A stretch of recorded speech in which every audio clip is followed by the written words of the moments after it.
చంద్రబాబు, పవన్ కళ్యాణ్ దాదాపు 2:30 గంటల పాటు భేటీ అయ్యారు. ఆ తర్వాతన టీవీలో వచ్చినటువంటి బ్రేకింగ్ న్యూస్ అయితే తిరుమల తిరుపతి దేవస్థానం అంశం వాటిటి గురించని. వాస్తవంగా వీళ్ళిద్దరూ ప్రభుత్వం ఏర్పడ్డాక మంత్రివర్గంలో మీటింగులు లేదా సభల్లో మీటింగులు తప్ప విడిగా కలుస్తున్నది ఈ మధ్యనే. తిరుమల తిరుపతి దేవస్థానం ఇష్యూలో మొదట అఫెన్సివ్‌గా వెళ్ళి జగన్‌ని ఇరకాటంలో పెట్టడంలో సక్సెస్ అయినటువంటి చంద్రబాబుకి రీసెంట్‌గా వరుస ఎదురు దెబ్బలు తగులుతూ వచ్చినాయి. అది దేవుడి మహిమ అనాలా? లేకపోతే వెంటాడుతోందనాలా? హెరిటేజ్ రావడం, ఇందాపూర్ రావడం, హెరిటేజ్ షేర్లు పడిపోవడం, హెరిటేజ్ మార్కెట్ వాల్యూ పడిపోవడం, ఆ తర్వాతన ఏదైతే మాంసం లేదు అందులో ఏది మాంసకృతులతో కూడినటువంటి నెయ్యేమీ లేదని నివేదిక రావడం, అందులో బాత్రూమ్ యాసిడ్ లాంటిది వాళ్ళు కొనుక్కున్నారంటే అది కూడా కలిపేశారన్నటువంటి వీళ్ళ దాన్ని పబ్లిక్ నిలదీస్తుంటాం. ఇదంతా ఒక ఎత్తయింది.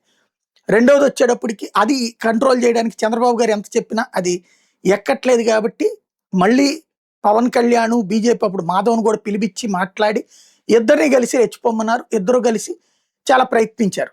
అయితే బీజేపీ మాత్రం మాంసం నూనెలు అదేది చేప నూనె లేకపోతే మటన్ నూనె, చికెన్ నూనెలు లేవన్నటువంటి కోణంలో, నీళ్ళు లేవన్నటువంటి కోణంలో అసలు ఆ అంశం ప్రస్తావించట్లేదు. కేవలం కెమికల్ కలిసింది అన్నటువంటి పాయింట్. అయితే పవన్ కళ్యాణ్ మాత్రం చంద్రబాబు గారి పాయింట్ని హైలైట్ చేస్తా పదే పదే మాట్లాడడం, వాళ్ళ ఎమ్మెల్యేలందరితో మాట్లాడించడం, ఎంపీలందరితో మాట్లాడించడం చాలా పెద్ద ఎత్తున ప్రయత్నించారు. అయితే ఈ లోపుగా కథ మళ్ళీ కొత్త మలుపు తిరిగినటువంటి పరిస్థితి. నాయుడు గారి ఉదంతం వెలుగులోకి రావడం, దాంతో మరొకసారి అక్కడ ఏది పాపం వెంటాడుతోందన్నటువంటి వైసీపీ ప్రచారానికి ఇంకొక ఇంధనం కింద మారినటువంటి సిచ్యుయేషన్. దీంతో ఈ టైంలో మళ్ళీ పవన్ కళ్యాణ్ పిలవడం, టీటీడీ గురించి మాట్లాడడం, అంటే మరి నాయుడు గారిని తీయాలా వద్దా అన్నది వీళ్ళిద్దరూ మాట్లాడుకున్నారా? లేదు టీటీడీకి సంబంధించి ఎదురుదాడి ఇంకా ఏం చేద్దాం అని ఏమన్నా డిసైడ్ చేశారా? ఇంకా చేయడానికి ఏం లేదు. చేయాల్సింది చూసేశారు జనం. అటు అయిపోయింది, ఇటు అయిపోయింది. ఇప్పుడు వైసీపీ సింపథైజర్స్ ఎవరు అక్కడ కల్తీ జరిగిందని నమ్మరు. తెలుగుదేశం సింపథైజర్లు ఎవరు కల్తీ జరగలేదని నమ్మరు. పవన్ కళ్యాణ్ అభిమానులు అందరూ కూడా జగనే అసలు ఇదంతా పాపాన్ని కొడిగట్టాడని నమ్ముతారు. కాబట్టి ఎవరి నమ్మకం వాళ్ళది. ఇంకెవరిని మార్చాలి? తటస్థులు వచ్చేటప్పటికి నిజమైనటువంటి భక్తులైతే దేవుడు ఎదురుగుండా అంత తప్పులు అన్నేళ్ల పాటు జరుగుతాయని నమ్మరు. ఈ ఎవరి లెక్కలు వాళ్ళకున్నాయి. ఈ సందర్భంలో వీళ్ళిద్దరు భేటీ. ఒకటి రాజ్యసభ గురించిన, ఎందుకంటే రాజ్యసభ కావాలని చెప్పి పవన్ కళ్యాణ్ పదే పదే అడుగుతున్నారు. చంద్రబాబు నాయుడు గారికి ఏమో 4కి 4 ఇచ్చినా కూడా చాలదు, ఇంకో 10 కావాలి.